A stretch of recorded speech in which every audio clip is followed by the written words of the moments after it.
દેવગઢ બારિયાના પીપલોદ ગામે ભારે વરસાદમાં કાચું મકાન ધરાશાયી થયું, જેના સમાચાર કવરેજ કરવા ગયેલા પત્રકાર વિપુલ બારિયાને માથાભારે સરપંચે જાનથી મારી નાખવાની આપી ધમકી। દેવગઢ બારિયા તાલુકાના પીપલોદ ગામે ભારે વરસાદમાં ગરીબ પરિવારના કાચી માટીનું મકાન ધરાશાયી થયું, જેનું કવરેજ કરી સમાચાર આપ્યા ત્યારે ગામના સરપંચનું કૌભાંડ ખુલશે તેમ લાગતા માથાભારે સરપંચના સાથીદારે કવરેજ કરવા ગયેલા બુલેટિન ઇન્ડિયા ન્યૂઝ ચેનલ પર પ્રતિનિધિત્વ કરતા પત્રકાર વિપુલ બારિયાને ગામના સરપંચ અને તેના સાથીદારે ફોન કરી ગ્રામ પંચાયત ઓફિસ બોલાવી મારા ગામના કેમ સમાચાર નાખે છે તેમ કહી ફેટ પકડી જાનથી મારી નાખવાની ધમકી આપી હતી। ત્યારે પત્રકાર વિપુલ બારિયાએ પીપલોદ પોલીસ સ્ટેશનમાં પીપલોદ ગામના સરપંચ અને તેના સાથીદાર વિરુદ્ધ પોલીસ ફરિયાદ આપી કાયદેસરની કાર્યવાહી કરવા માંગ કરી। પોલીસ ફરિયાદ આપતા સરપંચ અને તેના સાથીદાર સામે પીપલોદ પોલીસે સરપંચ અને તેના સાથીદાર સામે કાયદાકીય પગલાં ભરી જામીન કરાવતા માથાભારે સરપંચ ફરી પત્રકાર વિપુલ બારિયાને ફોન કરી તું પીપલોદ બજારમાં આવે તો તને ગાડી ચડાવી જાનથી મારી નાખવાની ધમકી આપી। ત્યારે નિડર પત્રકાર વિપુલ બારિયાએ દાહોદ જિલ્લા પત્રકાર એકતા પરિષદના સંગઠન સાથે દાહોદ એસપીને લેખિત સાથે અરજી આપી અને સરપંચ વિરુદ્ધ અને તેના સાથીદાર સામે પગલાં ભરવા અને પોલીસ રક્ષણ આપવા દાહોદ એસપી સમક્ષ રજૂઆત કરવામાં આવી। દાહોદ એસપીએ માથાભારે સરપંચ સામે તપાસ કરી કાયદેસરના પગલાં ભરવામાં આવશે તેમ દાહોદ એસપીએ દાહોદ પત્રકાર એકતા પરિષદ સંગઠનના પ્રમુખ સમક્ષ જણાવ્યું। રિપોર્ટર રમેશ દમા, દાહોદ જિલ્લા બ્યુરો ચીફ। નામ બારિયા વિપુલ કુમાર ગુલાબભાઈ। હું પત્રકાર તરીકે ગુજરાત ન્યૂઝ બુલેટિનમાં અખંડ ભારતને ગુજરાત ક્રાઇમમાં સમાચાર પ્રસિદ્ધ કરું છું।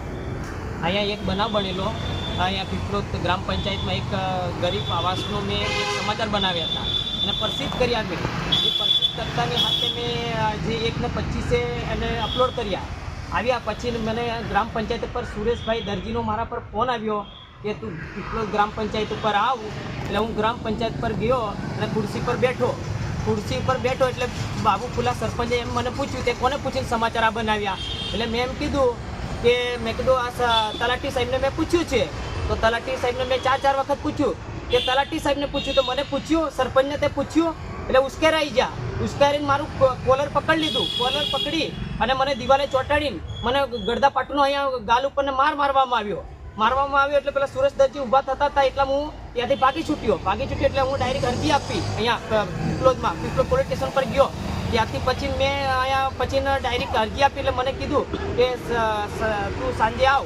તો પછી મેં ડાયરેક્ટ ડૉક્ટરી રેબારી પીએચસી ખાતે હું ગયો દવાખાનામાં, ત્યાં મેં સારવાર કરાવી। પછી સાંજે કે તું સવારમાં 10 વાગે આવી જજે। સર 10 વાગે હું ગયો પોલીસ સ્ટેશનમાં તો મારું નિવેદન લીધું કે મને મારું નિવેદન આપી દીધું મેં, મારી સહી કરાવી લીધી કે તારી પાકી ફરિયાદ થઈ જશે।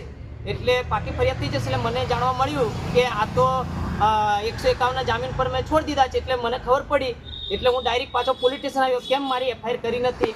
એટલે પછી સાહેબને મેં જણાવ્યું, પીએસઆઈને અને દશરથ સાહેબને જણાવ્યું એટલે મને ઉપર બેહાડ્યો, ઉપર લઈ ગયા એટલે મને અડધો કલાક બેસાડી રાખ્યો। પછી કે આ તો ગુનો થાય નહીં, નામ છે ને તેમ છે। પછી હું નીચે આવ્યો પછી મને કે તારો એફઆઈઆર થઈ જાય છે। એટલે મને કે તારી એફઆઈઆર થઈ જશે એટલે આ મને સહી કરાવી અને મને એનસી દાખલ કરી એટલે મને ખબર પડી આ તો એનસી દાખલ કરી છે, પાકી એફઆઈઆર તો કરી નથી। એટલે ડાયરેક્ટ પછી મને ખબર પડી હજુ ઓનલાઈન થયું નથી એટલે ડાયરેક્ટ અમે આવે ને આજે એસપી ઓફિસ આવ્યા છે આવેદનપત્ર આપવા માટે। અને સાહેબશ્રીએ અમને જણાવ્યું છે કે તમારું કામ થશે અને જે કલમ ઉમેરવાની એ ઉમેરાશે અને જે એટ્રોસિટીની ખોટી મારા પર એફઆઈઆર કરવા કહે છે એનું બી આશ્વાસન આપ્યું છે કંઈ આવું થાય નહીં, કોઈ તપાસ થશે તો જ થશે, આવું કંઈ થાય નહીં મને આશ્વાસન એસપી સાહેબે આપ્યું છે।